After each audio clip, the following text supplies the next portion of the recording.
நீயே காட்டி கொடுத்து ஊரை கூட்டிடுவ போலையே.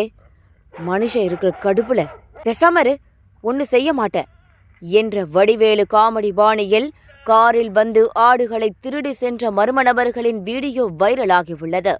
நாகை மாவட்டத்தில் சமீப காலமாக பல்வேறு இடங்களில் ஆடுகள் திருடு போவது தொடர்கதையாகி வருகிறது.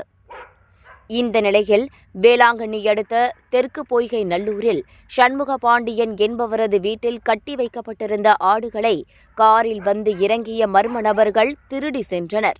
ஆடுகளை பறிகொடுத்த உரிமையாளர் காவல் நிலையத்தில் புகார் அளித்த நிலையில் இதுகுறித்து வழக்கு பதிவு செய்த போலீசார் விசாரணை மேற்கொண்டு வருகின்றனர்.